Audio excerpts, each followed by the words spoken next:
There's a specific kind of power in the music industry that can't be manufactured, the kind that makes major labels pay attention whether you ask them to or not.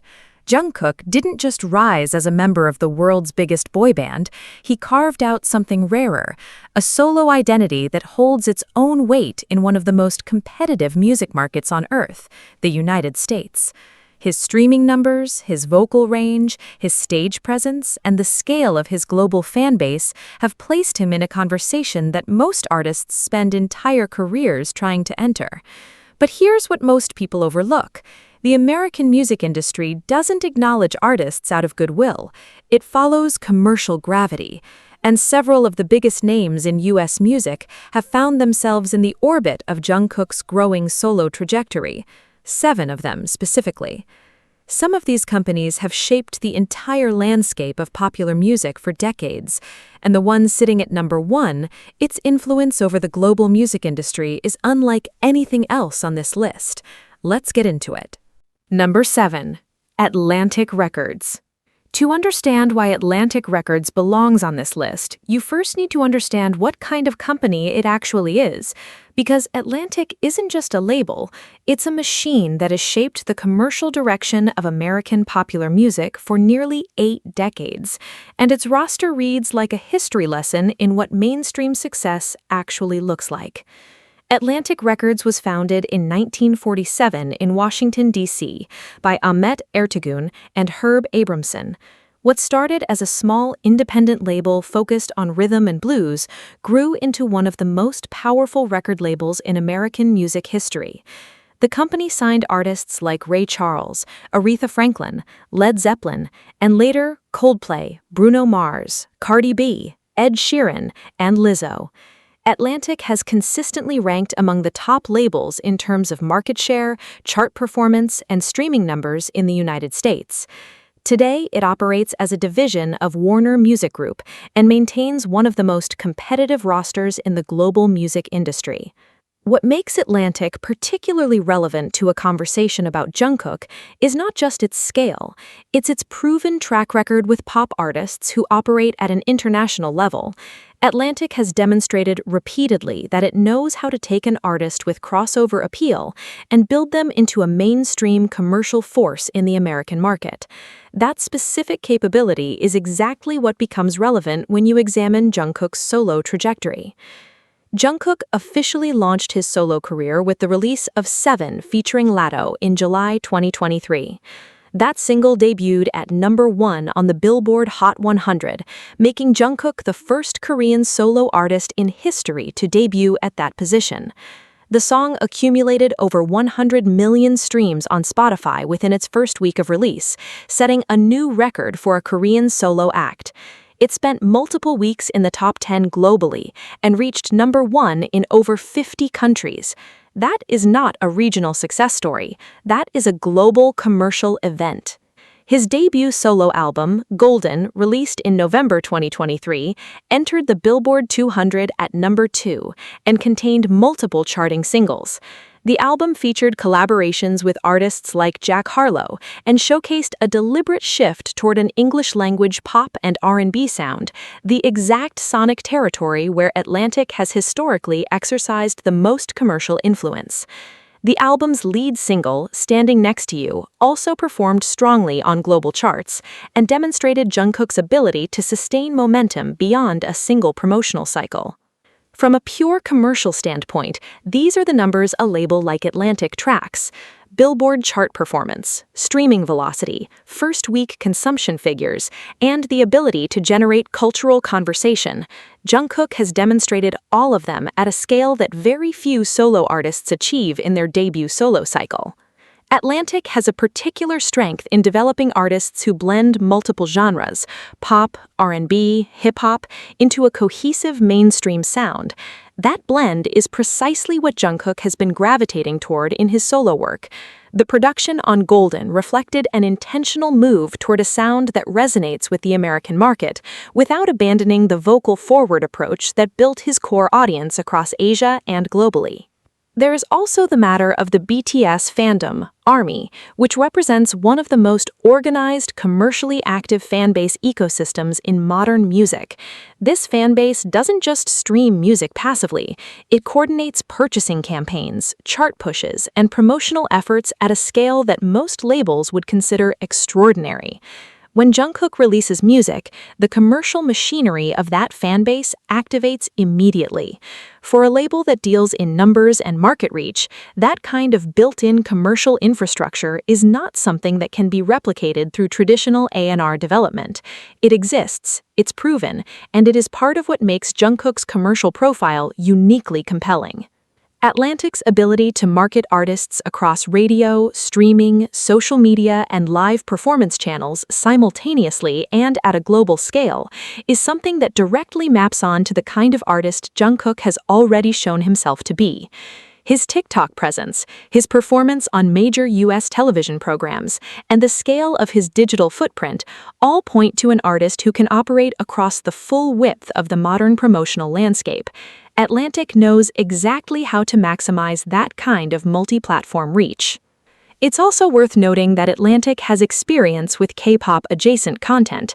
Warner Music Group, Atlantic's parent company, has maintained business relationships and investments within the broader Korean music industry ecosystem.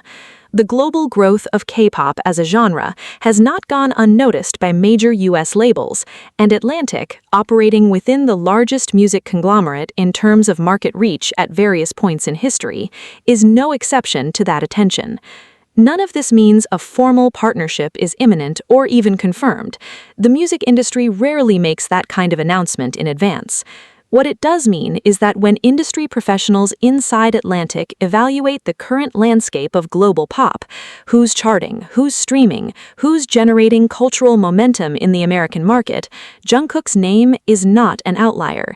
It belongs in the conversation.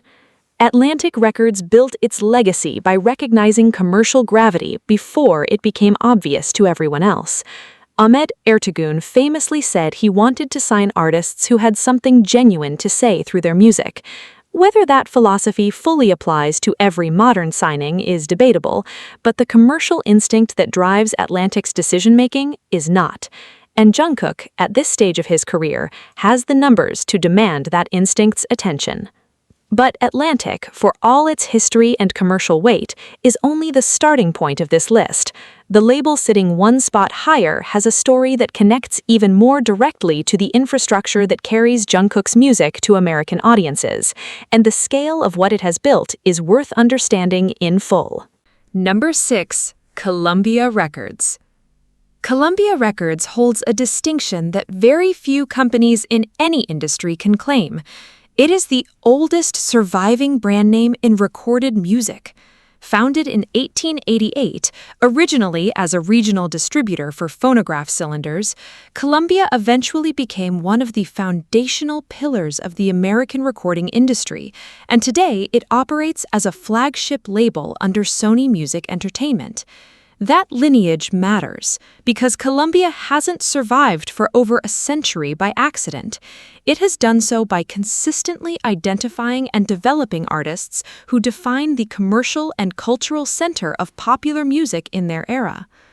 The roster Columbia has built over its history is a catalog of modern music's most significant names: Miles Davis, Bob Dylan, Bruce Springsteen, Michael Jackson, Beyoncé, Adele, Harry Styles, Doja Cat, Lil Nas X, and John Mayer have all recorded under the Columbia banner at various points in their careers. These are not niche artists. They are artists who shaped what mainstream pop, rock, soul, and hip-hop sound like at their commercial peak.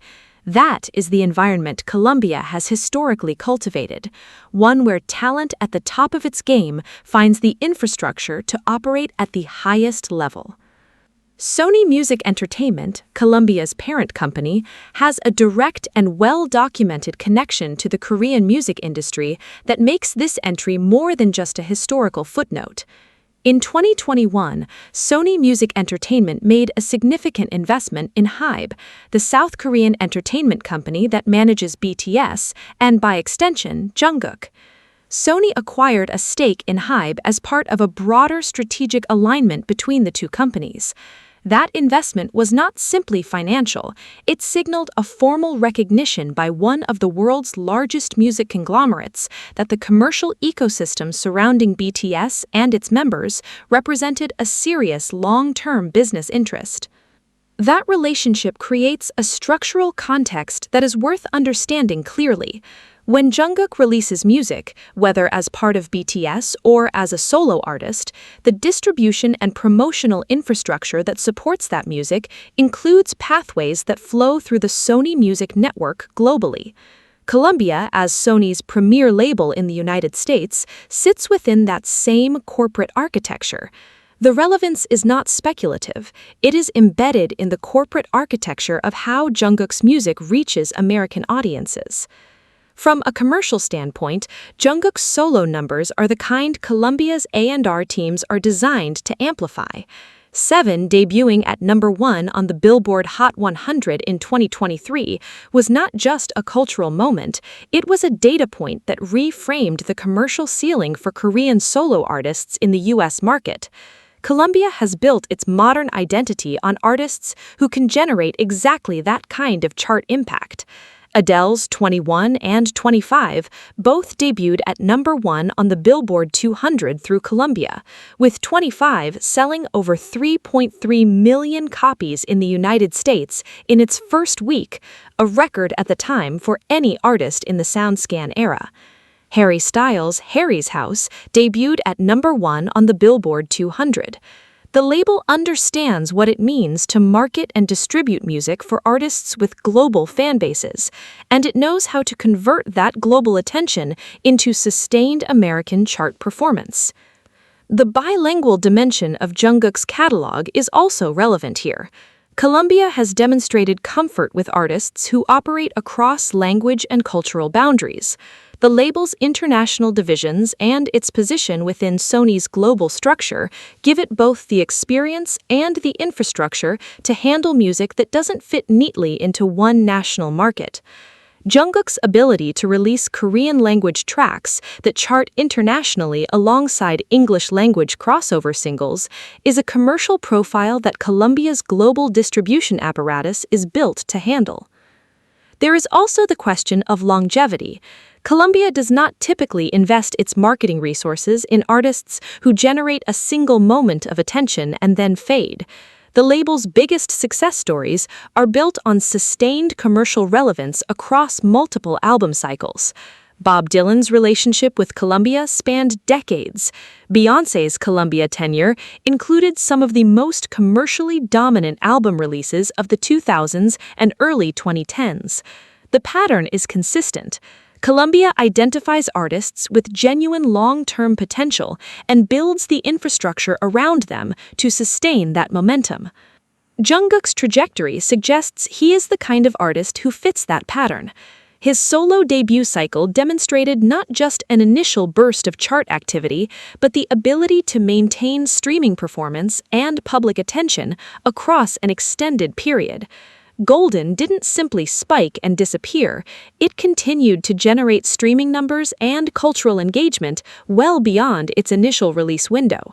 That kind of sustained commercial presence is exactly what a label like Columbia is designed to recognize and capitalize on.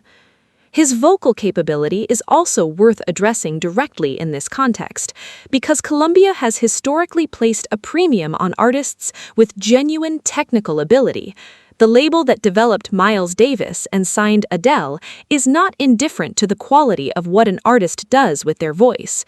Jungkook has been recognized consistently within the Korean music industry as one of the strongest vocalists of his generation, and his live performance track record across stadiums in multiple continents confirms that his recorded output is not a studio construction. He performs at that level in real time, in front of massive crowds, consistently. That is a characteristic Columbia's history suggests it values. The Sony Hybe investment also positions Columbia not as an outsider looking in on Jungkook's career, but as part of the broader corporate structure that already has a financial stake in the commercial ecosystem he operates within.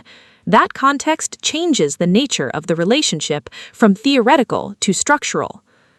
Columbia Records has spent over a century building its reputation on one principle: recognizing artists whose commercial potential and genuine talent converge at the right moment. The numbers Jungkook has produced at the solo level in one of the most competitive music markets in the world represent exactly that kind of convergence. But if Columbia's position is defined by its history and its Sony Hybe structural connection, the label at number 5 brings something different to the table: a legacy rooted in California, a roster built for global pop dominance, and a corporate home that controls more of the music industry than most people realize. Number 5. Capitol Records. There is a building in Hollywood that has become one of the most recognizable structures in the entire music industry. The Capitol Records Tower at 1750 Vine Street in Los Angeles, circular, stacked in floors that resemble a stack of vinyl records, has stood since 1956 as a physical landmark of American pop music history. It's not just architecture, it's a symbol of what Capitol Records represents. A label that has been at the commercial center of American popular music for over 80 years, and one that today operates within the largest music conglomerate on the planet. Capitol Records was founded in 1942 in Los Angeles by songwriter Johnny Mercer, music store owner Glenn Wallachs, and producer Buddy DeSilva. It became the first major American label to be headquartered on the West Coast, and that geographic positioning, away from the New York-centric music establishment of the time, gave it a distinct identity from the start. The label grew rapidly through the 1950s and 1960s, signing artists like Frank Sinatra, Nat King Cole, and the Beach Boys. Then, in 1964, Capitol released the Beatles music in the United States.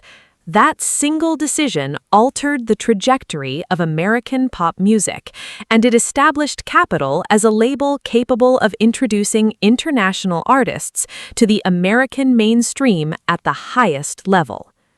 That historical precedent is not a small detail.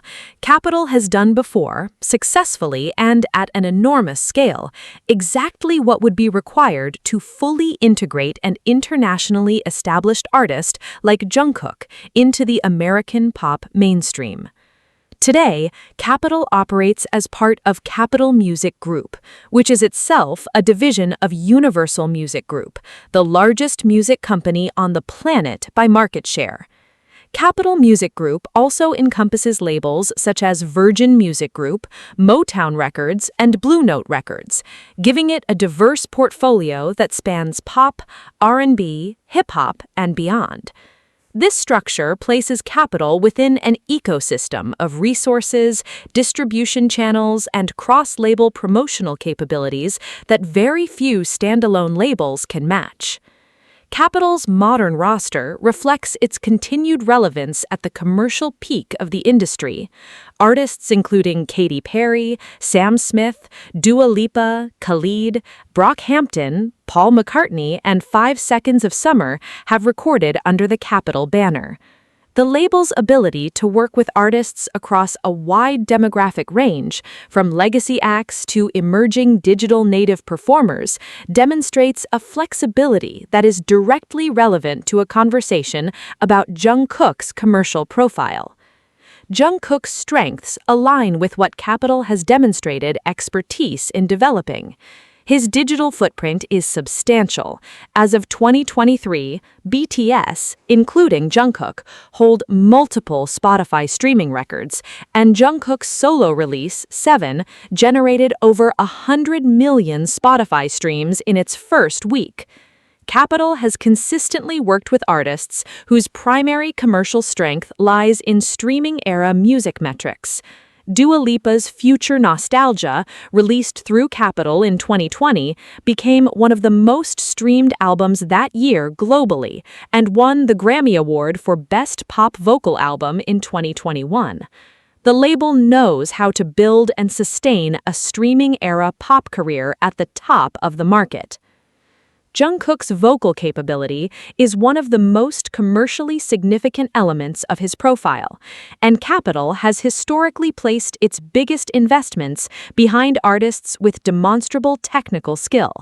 The label that built Nat King Cole's legacy in the 1950s and developed Sam Smith into a Grammy-winning artist in the 2010s has shown a consistent pattern of backing vocalists whose ability is not dependent on production enhancement alone.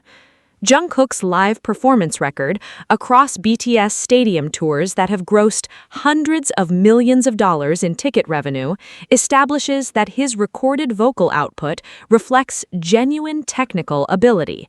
Capitol's track record suggests it recognizes that distinction. The international dimension of Capitol's operation through Universal Music Group is also directly relevant.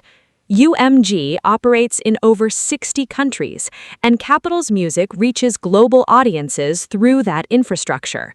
Jungkook's fan base is distributed across North America, South America, Europe, Southeast Asia, and beyond.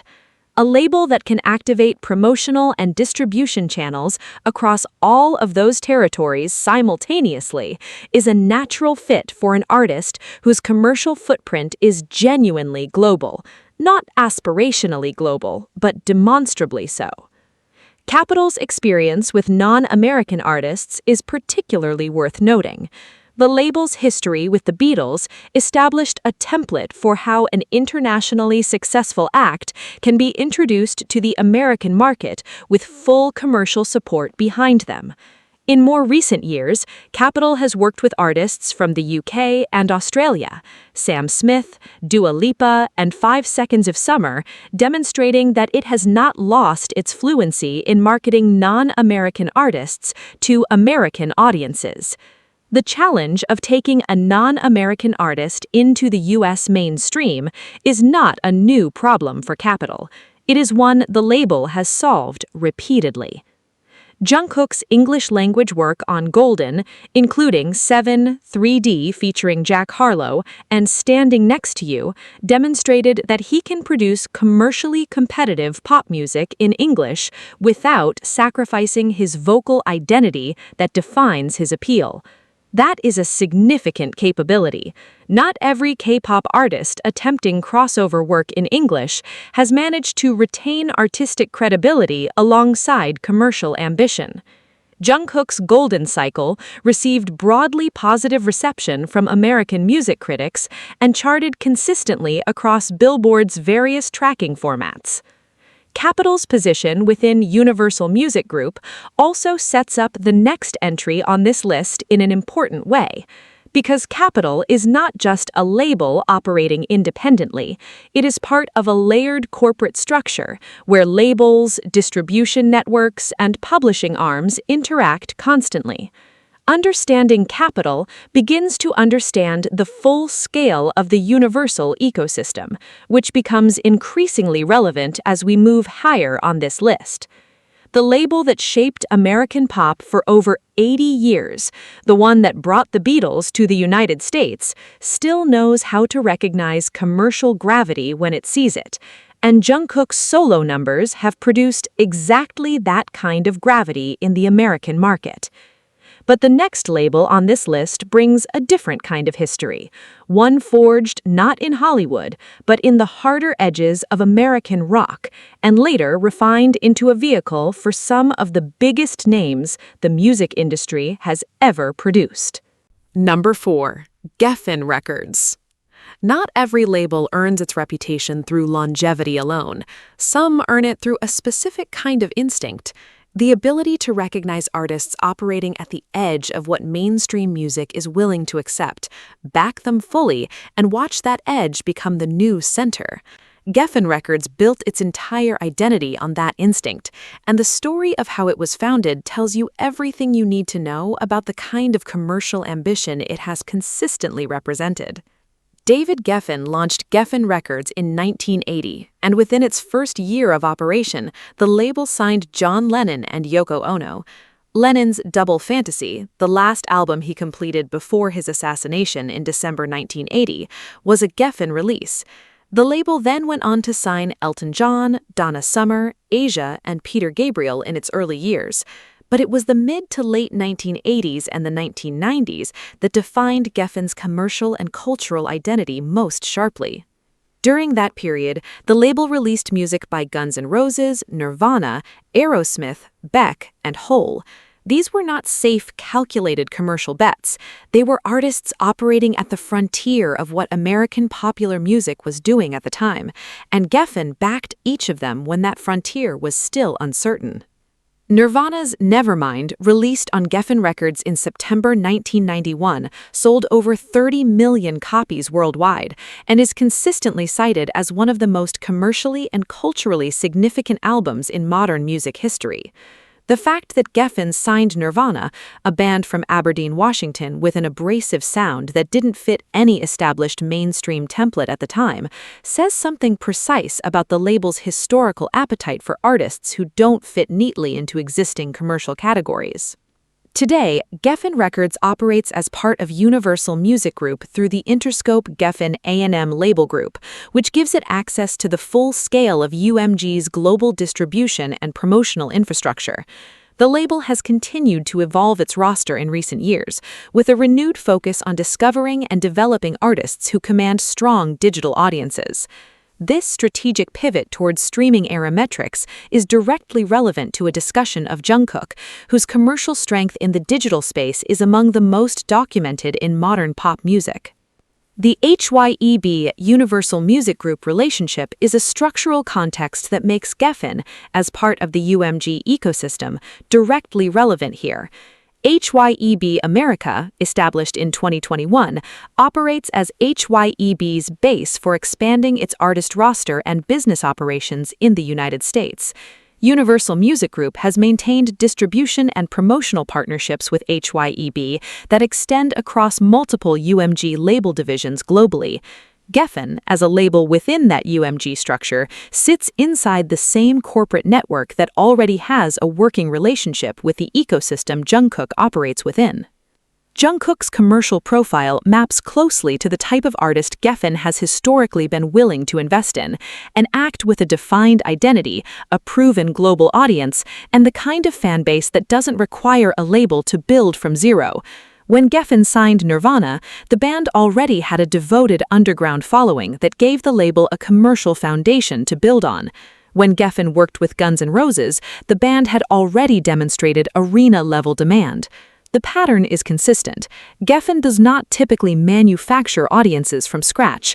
It identifies artists who have already earned genuine traction and deploys resources to scale that traction into mainstream dominance. By that measure, Jungkook's profile is a near-perfect match for the kind of artist Geffen's historical playbook was designed for. His BTS tenure generated one of the largest and most commercially active fan bases in modern music. ARMY's organizational capacity and purchasing behavior have been documented extensively across Billboard chart analyses and Spotify streaming reports.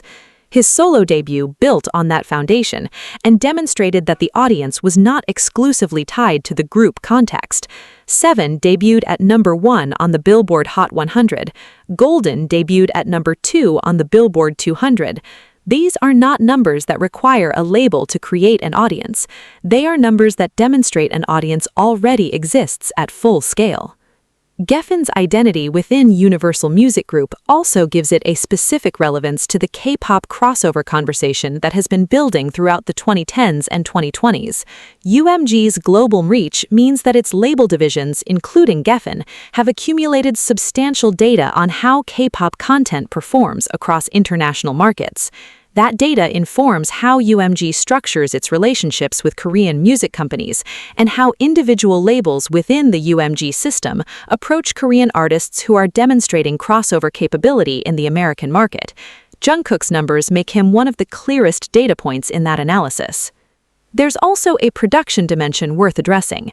Geffen has historically demonstrated strength in working with artists across the pop, rock, alternative spectrum, and Jungkook's solo work on Golden reflected a sound that pulled from multiple American pop traditions, R&B, New Jack Swing, pop rock, without being rigidly confined to any single genre. Standing Next to You, one of Golden's most discussed singles, drew explicit sonic comparisons to the Michael Jackson era of pop production. That kind of genre fluency is something Geffen's catalog has always reflected, and it makes Jungkook's musical identity compatible with the label's aesthetic sensibility. David Geffen himself built his career on the principle that the music industry rewards those who recognize genuine talent before the market makes it obvious. That principle applied to the current landscape produces a conclusion that the numbers already support. Jungkook's solo trajectory in the American market is not a projection. It is a documented commercial reality. Geffen's history is defined by artists who existed at the intersection of commercial appeal and genuine artistic identity, artists whose audiences were built on something real. That intersection is exactly where Jungkook's solo career has positioned itself. But if Geffen represents the spirit of that intersection, the label sitting one position above it on this list is the one that has turned that spirit into a fully operational global system, and the scale of what it has built in the streaming era makes it one of the most strategically significant names in this entire conversation. Number 3. Interscope Records. There is a specific type of label that doesn't just participate in the music industry, it actively reshapes what that industry looks like. Interscope Records is that type of label. Since its founding in 1990, it has consistently operated at the intersection of commercial dominance and cultural influence, often signing artists that other labels weren't willing to take seriously and turning them into the defining voices of their era. Understanding Interscope means understanding one of the most strategically aggressive labels in American music history. And understanding why its position within the Universal Music Group ecosystem makes it deeply relevant to any serious conversation about Jungkook's commercial power. Interscope was founded by Jimmy Iovine and Ted Field in 1990, initially as a joint venture with Warner Music Group before being acquired by MCA Records, which later became Universal Music Group, in 1996. That acquisition placed Interscope inside the largest music conglomerate in the world and gave it the distribution and promotional resources to operate at a scale that few independent labels could match. The label's headquarters in Santa Monica, California, established it as a West Coast counterweight to the New York-centered major label establishment, and its roster reflected a willingness to engage with music that was shaping street-level culture rather than waiting for that culture to reach boardroom approval. The artists Interscope has developed and distributed represent some of the most commercially significant names in modern music. Dr. Dre, Eminem, Tupac, No Doubt, Marilyn Manson, 9 Inch Nails, Sheryl Crow, U2, Lady Gaga, Kendrick Lamar, Selena Gomez, Billie Eilish, Olivia Rodrigo, and SZA, across 3 decades. Interscope's roster has functioned as a map of where American popular music was going before it got there. The label signed Lady Gaga before she became one of the best-selling music artists of all time. It backed Billie Eilish's debut when she was a 17-year-old releasing music from her bedroom. Interscope's institutional instinct for identifying artists at the beginning of a major commercial arc is one of the most consistent patterns in its history. That instinct is the lens through which Jungkook's profile becomes relevant here. Interscope has repeatedly demonstrated that it does not require an artist to already be a mainstream American success before it takes notice. What it requires is evidence of genuine commercial momentum, chart performance, streaming velocity, audience scale, and the kind of cultural traction that precedes mainstream breakthrough. Jungkook's solo numbers provide exactly that evidence, fully documented and publicly verified. 7. Debuting at number 1 on the Billboard Hot 100 in July 2023 placed Jungkook in a very specific group of artists.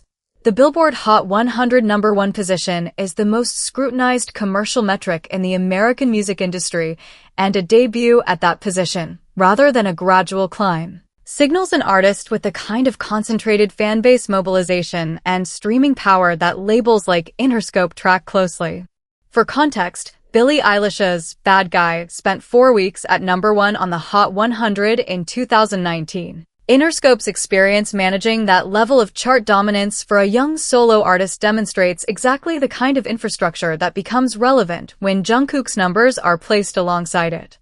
Interscope's current position within the Universal Music Group structure as the flagship label of the Interscope Geffen A&M label group gives it access to UMG's global distribution network, which reaches markets in over 60 countries. Jungkook's fanbase, while particularly concentrated in South Korea, the United States, and Southeast Asia, generates streaming and purchasing activity across virtually every major music market globally. The infrastructure required to fully capitalize on that kind of distributed global demand is not something most labels possess. Interscope, operating within UMG, does. The label's relationship with streaming-era commercial metrics is also directly applicable. Interscope has developed more artists whose commercial success is primarily measured in streaming data than perhaps any other label in its competitive set.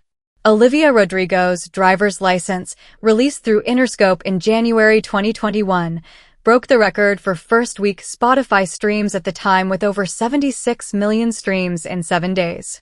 Kendrick Lamar's Not Like Us, released through Interscope's PG-Lang imprint in 2024, generated streaming numbers that placed it among the fastest-climbing hip-hop singles in Spotify history.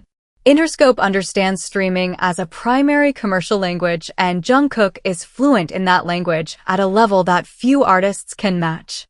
The BTS Hybe ecosystem's relationship with Universal Music Group creates a structural context that is worth addressing directly in this entry. Interscope, as a UMG label, operates within the same corporate infrastructure that has maintained distribution and promotional partnerships with Hybe globally. When Jungkook releases music that reaches American audiences through UMG's distribution channels, the promotional and analytical machinery that Interscope deploys for its own artists is part of the broader UMG system that supports that distribution. The labels within UMG are not fully isolated from each other's commercial activity. They share infrastructure, data, and in some cases, promotional coordination. Jimmy Iovine, who built Interscope into what it became, consistently emphasized one principle in how he approached A&R decisions. He wanted artists whose commercial appeal derived from something genuine, a voice, a perspective, a sound, rather than from market research and formula. That principle produced a roster that reads like a history of American popular music's most significant commercial moments over the past 30 years. Whether or not Iovine's specific philosophy still governs every decision at Interscope today, the label's track record reflects it consistently enough to take seriously as a framework. Jungkook's appeal is not a manufactured product of market research. His fanbase was built through years of genuine musical output, first as part of BTS, one of the best-selling music acts in history, and then through a solo debut that demonstrated commercial independence from that group context. His vocal identity, his performance record, and his streaming numbers are all the product of a career built on genuine artistic output. That is the profile Interscope has historically recognized. The three labels covered so far, Geffen, Capital, and now Interscope, are all part of the same corporate parent. And that parent is the entity sitting directly above Interscope on this list. Because to fully understand why any of these labels matter in the context of Jungkook, you first have to understand the scale of the structure that contains all of them. A company so large that its market share alone makes it the single most powerful force in the global music industry. Number 2. Universal Music Group. To place Universal Music Group in proper context, it helps to start with a single number, 32. That is the approximate percentage of the global recorded music market that Universal Music Group controlled as of 2023, according to figures from Luminate, formerly MRC Data, and widely cited across industry reporting. In an industry with hundreds of thousands of active labels and distributors operating across every continent, one company accounts for roughly a third of everything the global market generates. That is not a dominant position. That is a structural reality that shapes how the entire music industry operates, who gets heard, and how artists reach audiences at the highest commercial level. Universal Music Group was incorporated in its current form following the 1998 merger of Polygram and MCA Records, though its roots trace back through multiple earlier corporate formations to some of the oldest names in recorded music. Today, UMG is headquartered in Santa Monica, California, with major operational hubs in London, Amsterdam, and across Asia.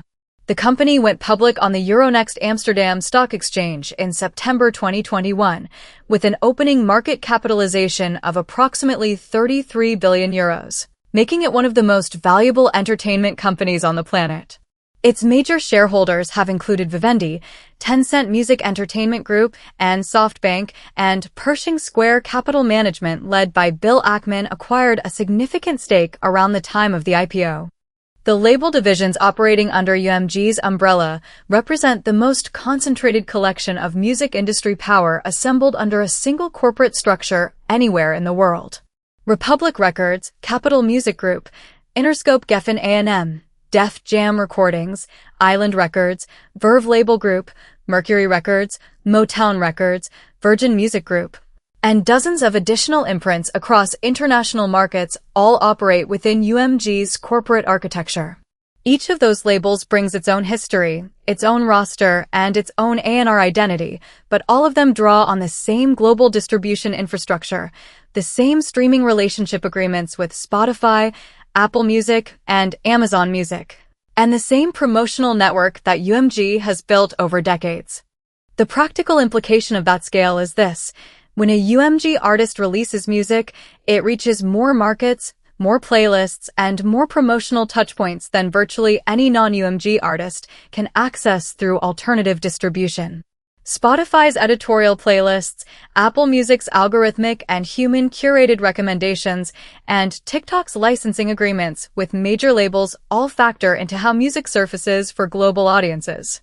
UMG's scale gives it negotiating leverage in those relationships that smaller distributors and independent labels simply cannot replicate.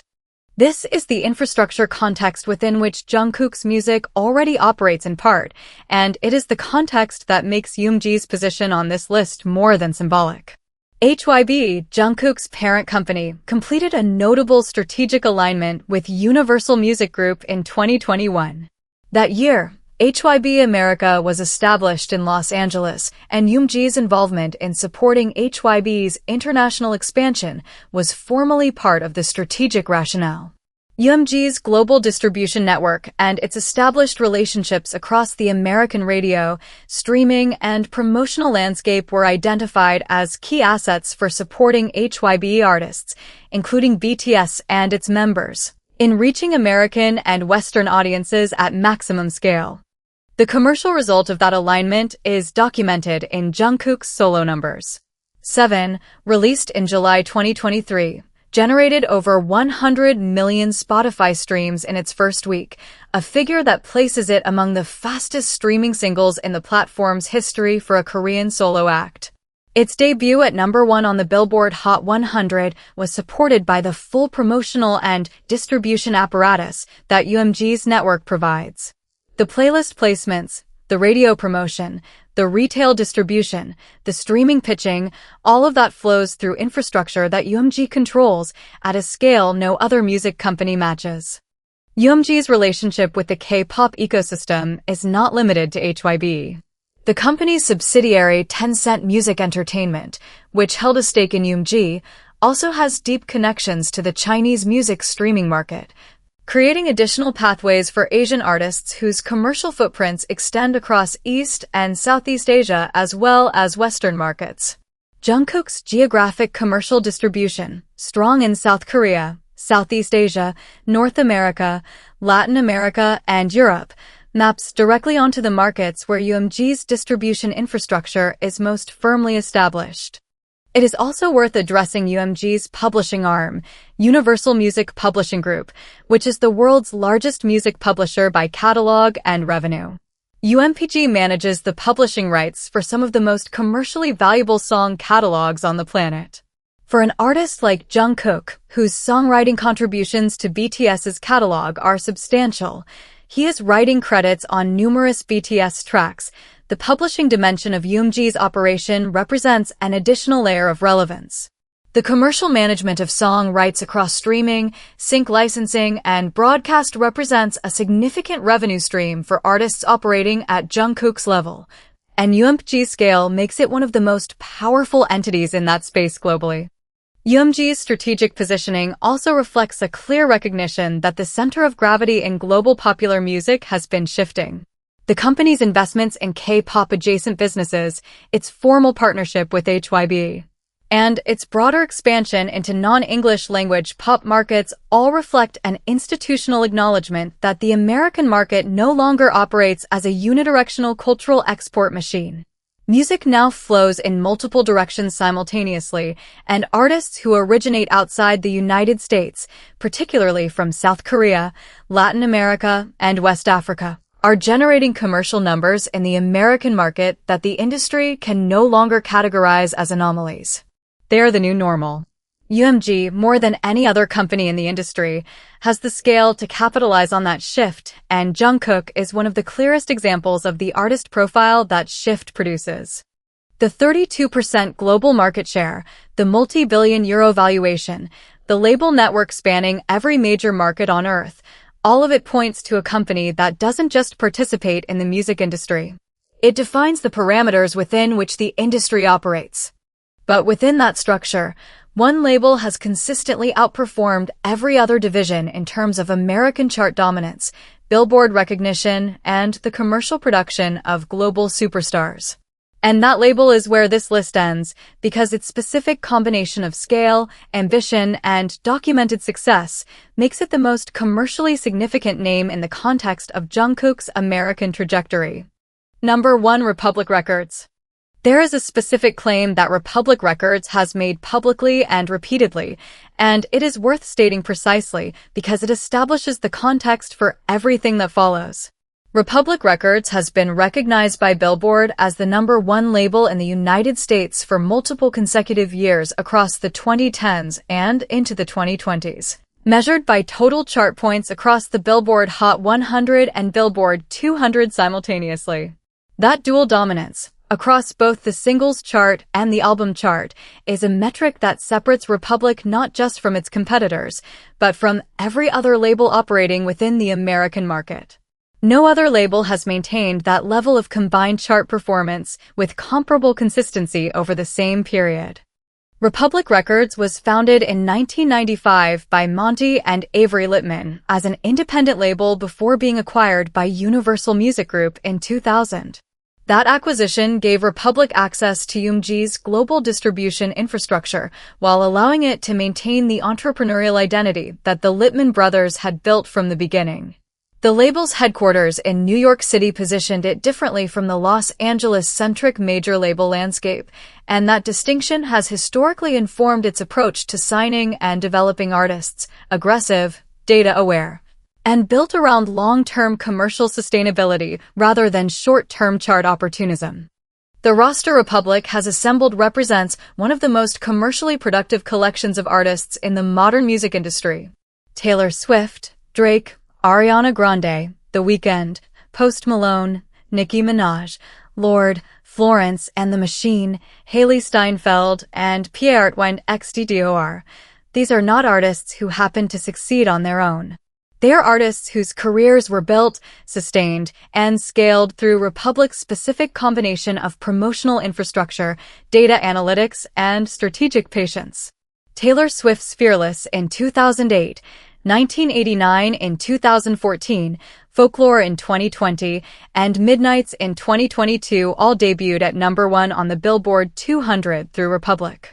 Drake has produced more Billboard Hot 100 number 1 singles through Republic than virtually any other artist in the streaming era. The Weeknd's After Hours debuted at number 1 on the Billboard 200 in 2020. The pattern is not coincidental. It reflects a label with a consistent institutional capability to generate chart-topping commercial results.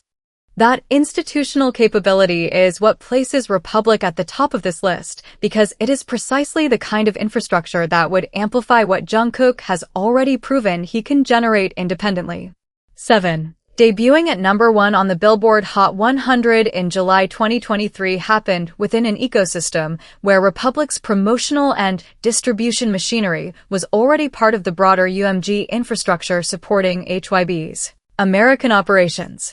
The result, the first Korean solo artist to debut at number 1 on the Hot 100, produced a data point that Republic's A&R and marketing teams would analyze with serious attention.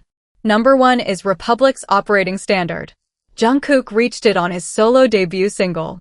Republic's specific strength in developing artists with large, digitally active fan bases is directly relevant here. The label built its modern identity during the streaming era, a period in which the mobilization of an artist's core audience through Spotify, Apple Music, YouTube, and TikTok determines commercial outcomes as much as traditional radio promotion. Republic's artists consistently top streaming charts not because of passive discovery, but because Republic understands how to coordinate promotional activity across platforms in a way that concentrates listening behavior at the moment of maximum commercial impact. ARMY, Jungkook's fanbase, operating within the broader BTS fandom ecosystem, has demonstrated precisely that kind of coordinated streaming behavior repeatedly and at a scale that rivals or exceeds what Republic's most digitally active artists generate. The organizational infrastructure already exists. Republic's expertise would be in directing it. Monty Littman, Republic's founder and longtime president, has spoken in multiple industry interviews about his approach to identifying artists worth investing in at the highest level. His framework consistently emphasizes genuine audience connection. The difference between an artist whose numbers are manufactured through payola or algorithmic manipulation and one whose numbers reflect real people actively choosing to engage with the music. Jungkook's streaming figures, his Billboard chart performance, and his fanbase's commercial behavior all reflect genuine audience engagement at massive scale. His Golden Album generating multiple charting singles across different Billboard tracking formats, not just the Hot 100, but also the Global 200, the Pop Airplay chart, and international equivalents, demonstrates commercial breadth rather than a concentrated single market spike. Republic's experience with artists who operate at the intersection of multiple genres is also applicable. The label handles Taylor Swift's country to pop transition, Drake's hip-hop to R&B fluidity, and The Weeknd's dark pop identity, all artists whose commercial appeal crosses genre boundaries. Jungkook's Golden reflected a deliberate move toward American pop and R&B sounds, Standing Next to You, drawing from the Michael Jackson era of pop production, 7 operating in a clean, radio-ready pop lane, and 3D, featuring Jack Harlow incorporating contemporary hip-hop collaboration. That genre range maps directly onto the commercial space Republic has historically dominated. There is also a documented collaboration dimension. 7 featured Latto, an American rapper signed to RCA Records. That collaboration demonstrated Republic-style promotional thinking, pairing an internationally established act with an American artist to create a crossover moment that could reach both audiences simultaneously. The strategy worked. 7 charted on the Hot Rap Songs chart in addition to the Hot 100, reaching audiences beyond Jungkook's core pop fanbase. Republic has executed that playbook repeatedly, Drake's collaborations with pop artists, The Weeknd's features on major pop singles, and recognizes it as one of the most reliable mechanisms for expanding an artist's commercial reach within the American market. Republic Records sits at number 1 on this list, not because of prestige or historical sentiment, but because of what its combination of scale, chart dominance, streaming expertise, and fanbase mobilization capability means in practical terms. It is the label that has most consistently produced the specific commercial outcome, Billboard chart dominance, streaming records, sustained multi-cycle career building, that Jungkook's solo trajectory is clearly oriented toward. The number 1 label in America, measured by the industry's own metrics, operating within the world's largest music conglomerate, with a documented track record of building global superstars from artists who already arrived with genuine commercial momentum. And Jungkook arrived with exactly that. What happens when that level of infrastructure meets that level of proven commercial power is not something that requires speculation. The numbers have already started answering the question. 7 names. 7 companies. Each one occupying a different position in the structure of American music, but all of them connected, in some form, to the commercial ecosystem that Jungkook's solo career has been building inside. Atlantic Records with its 8 decades of crossover expertise.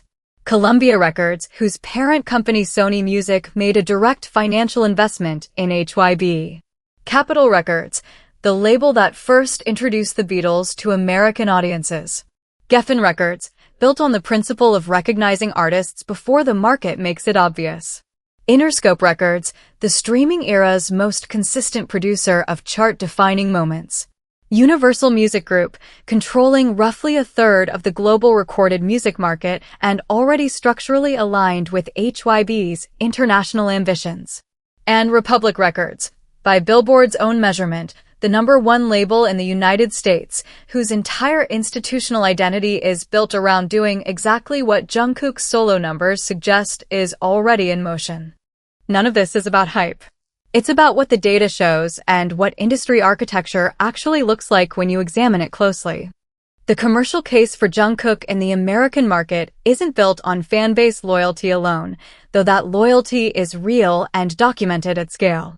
It's built on chart performance, streaming records, crossover collaborations, and a solo debut cycle that produced outcomes most American artists spend years trying to reach. Jungkook's ceiling in the American market is not yet defined. And in the music industry, undefined ceilings tend to attract serious attention. The story isn't finished. It's just getting started.